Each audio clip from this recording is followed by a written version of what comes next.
I'm 74 years old, and I need to tell you something before you waste another decade like I did. For most of my life, I believed happiness was a destination, a place you arrived at once you checked enough boxes, made enough money, earned enough respect, built something impressive enough that people would remember your name. I believed that with the kind of certainty you believe the sun will rise. I never questioned it, not once. Until the day I stood in my corner office on the 42nd floor, looking out over a city I'd conquered, and realized I felt absolutely nothing. Not satisfaction, not pride, nothing. Just this hollow echo where something vital should have been. Let me tell you about Richard. Richard was my college roommate. Smart guy, brilliant, actually. We both studied business, both had the same professors, read the same books about wealth creation and market domination. But Richard had this annoying habit. Every Sunday morning he'd disappear, wouldn't tell anyone where he was going, just gone for 4-5 hours. Came back looking tired, but somehow lighter. I found out years later he was volunteering at a halfway house, teaching ex-convicts how to read, how to write resumes, how to believe they deserved a second chance. I thought he was wasting his time. I actually said that to him once. "Richard, you could be networking, building connections. This volunteer thing, it's nice, but it's not going to build your empire." He looked at me with this sad little smile and said, "Maybe I'm not trying to build an empire. Maybe I'm trying to build a life." I laughed at him, actually laughed. 20 years later, Richard died of a heart attack at 56. I went to his funeral expecting maybe 30, 40 people. The church was packed, standing room only. More than 500 people showed up. Men in suits who'd once been homeless. Women with children who credited Richard with saving their families. Young people who called him their mentor, their second father, the man who believed in them when no one else would. They cried real tears. They told stories that made the whole room laugh and weep. They talked about Richard like he'd been the most important person in their lives. And I sat there in the back, wearing a $3,000 suit, and realized something horrifying. If I died tomorrow, my funeral would be attended by business associates checking their watches, competitors pretending to be sad, maybe my secretary, if she felt obligated. Nobody would cry real tears for me, because I'd spent 30 years building a fortune and 0 years building a life. Here's what they don't tell you when you're young and hungry and convinced that success equals happiness. They don't tell you that achievement is a drug. You get that first hit, that first big win, that first moment everyone looks at you with respect or envy, and your brain lights up like a Christmas tree. You think, "This is it. This is the feeling I've been searching for." So you chase it again. Bigger deal, bigger house, bigger title. And each time the high lasts a little less. You need more to feel the same thing. Until one day you're standing at the top of the mountain you spent decades climbing, and you look around, and there's nobody there with you. That's when you realize the thing you thought would make you happy was never designed to do that in the first place. Achievement without meaning is just motion. It's running on a treadmill. You're sweating, you're tired, you're working hard, but you're not actually going anywhere that matters. Let me tell you about my daughter, Emma. Beautiful kid, smart, funny, full of life. When she was 7, she used to draw these elaborate pictures and tape them to my office door at home. Little scenes of our family. Me and her mom holding her hands, our dog, the house. Always included me, right in the center, smiling. I barely looked at them. I'd walk past, mutter, "Very nice, honey," and head to my desk to answer emails. Deals to close, markets to conquer. I told myself I was doing it for her, building security for her future, making sure she'd never want for anything. Last year, Emma came to visit me for Thanksgiving. She's 41 now, lives across the country. We hadn't talked in maybe 6 months. She brought her daughter, my granddaughter, who I barely know. After dinner, Emma pulled out her phone and showed me something. It was one of those drawings she used to make. She'd kept it all these years. She pointed to the little stick figure of me in the center. "You know what I remember most about these drawings?" she said quietly. "I always put you in them, but you were never actually there." I asked her what she meant. She looked at me with eyes that should have been angry but were just tired. "You were in the house, Dad, but you were never present. I'd be showing you something, telling you about my day, crying about something that happened at school, and you'd be looking past me, already thinking about the next thing. I spent my whole childhood trying to get your attention, trying to be interesting enough, important enough, successful enough that you'd finally look at me the way you looked at your business reports." She paused. "I gave up when I was 14. You want to know what success feels like? It feels like standing in your kitchen, looking at your daughter, understanding for the first time that you traded her childhood for a number in a bank account. And you can't get it back. You can't buy it back. You can't work harder to fix it. It's just gone. That's the cost nobody mentions when they're selling you the dream. So let me challenge something you probably believe right now. You think happiness is out there somewhere, waiting for you to achieve it. You think if you just work hard enough, accomplish enough, prove yourself enough, one day you'll arrive at this place where you feel complete, where you feel like you've made it, where you finally feel like enough. That place doesn't exist. Happiness isn't a destination. It's not a prize you win for accumulating enough success. It's not a feeling that arrives when your bank account hits a certain number, or when people finally respect you, or when you get the title, or the house, or the recognition. Happiness is the quality of your attention. It's what you choose to care about.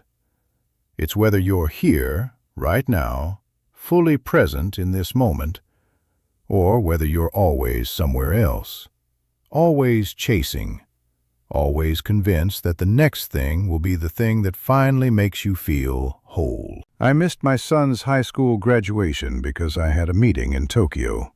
I told myself it was necessary, told myself he'd understand, told myself I'd make it up to him. He's 38 now. We talk maybe 3 times a year. Polite conversations about nothing important. He doesn't hate me. That would at least be something. He just doesn't think about me much. I'm not a presence in his life. I'm a name on a birthday card, a voice on a holiday phone call. I traded his respect for a business deal I can't even remember the details of now. Was it worth it? You tell me. Here's the paradox nobody prepared me for. The thing I thought would make me happy, all that achievement, all that success, all those impressive accomplishments, they did make me happy, for about 15 minutes each. Then the feeling faded, and I needed the next thing, and the next, and the next. But the moments I didn't value, the moments I dismissed as unimportant, because they weren't moving me toward my goals. Those were the moments that actually mattered. Emma's drawings on my office door. My son asking me to play catch. My wife suggesting we take a walk instead of me working through another weekend. The neighbor inviting me to a barbecue. Richard asking me to volunteer with him just once. I said no to all of it, because none of it was achievement. None of it was progress. None of it was building toward the thing I thought I wanted. And now I'm 74, sitting in a house that's too big for one person, and I would give everything I built, every dollar I earned, every deal I closed, for one more Saturday morning playing catch with my son when he was 9. But that's not how life works. You don't get do-overs. You get choices. And then you get consequences. And then you get to live with what you chose. So here's what I need you to understand. Right now, today, you're making the same choice I made. You're deciding what matters. You're deciding where to put your attention. You're deciding what you'll sacrifice in pursuit of the thing you think will make you happy. And I need you to stop right now and ask yourself a question I never asked until it was too late. What if I'm chasing the wrong thing? What if the finish line I'm running toward isn't where happiness lives? What if I'm spending my life climbing a ladder that's leaning against the wrong building? What if happiness isn't something you achieve? What if it's something you choose?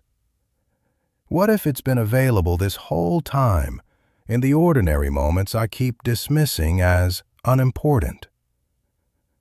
Let me give you the lessons I learned 40 years too late. Write these down if you need to. Don't make my mistakes. First, meaning beats achievement every single time. Richard understood this at 22. I didn't understand it until I was 70. Don't volunteer because it looks good on a resume. Don't help people because it might benefit you later. Do things that matter, that connect you to something larger than your own ambition, because that's where fulfillment actually lives, not in the next promotion, in the moment you help someone who can never repay you. Second, presence is the only gift that matters. Your attention is more valuable than your money. Your children don't need a bigger house. They need you to actually see them, to listen when they talk, to be there, fully there, not half there while checking your phone. Success means nothing to a 7-year-old, but you being present at her dance recital, that she'll remember forever. Third, relationships are the only wealth that compounds.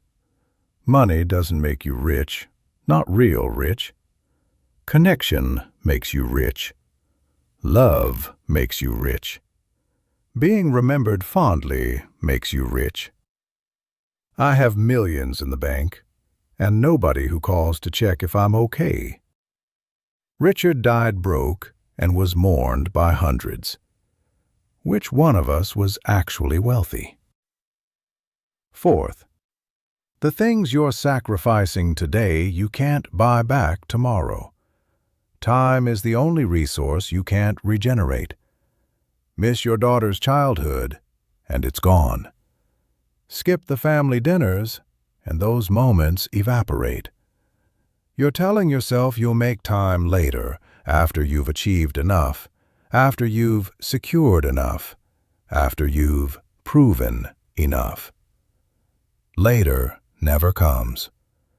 There's always another goal, another milestone, another reason to say, not yet. Stop waiting for permission to live your life. Fifth, ask yourself, what do I want people to say about me when I'm gone? Not what title I held, not how much I accumulated. What did I do that mattered? Who did I help? How did I show up for the people I loved? If you can't answer that question in a way that makes you proud, you're aiming at the wrong target. I'm 74 years old. I built an empire. I made more money than I could spend in 3 lifetimes. I won awards. I was interviewed in magazines. I had everything I thought I wanted. And I'd trade it all, every bit of it, to go back and make different choices. But I can't. So I'm telling you, you still have time. You can still choose differently. You can still decide that meaning matters more than accomplishment, that presence matters more than productivity, that love matters more than legacy. The thing I thought would make me happy was achievement. What actually makes you happy is connection, is purpose, is being here, right now, fully alive to this moment, instead of always chasing the next one. I learned that too late. You don't have to. Stop running toward the finish line long enough to ask if you're running the right race. Stop sacrificing the people you love for the goals you think you need. Stop believing that happiness is something you earn instead of something you choose. Because one day you'll be my age, looking back, and you'll either be grateful you listened, or you'll be another 74-year-old with all the success and none of the joy, trying to warn the next generation. Don't be me. Be Richard. Be present. Be connected. Be here. That's where happiness lives. Not at the finish line. Right here. Right now. In this moment you keep missing because you're convinced it's somewhere else. It's not. It's here. It's always been here. Stop and look around. You'll see what I missed for 50 years. And I hope you see it in time.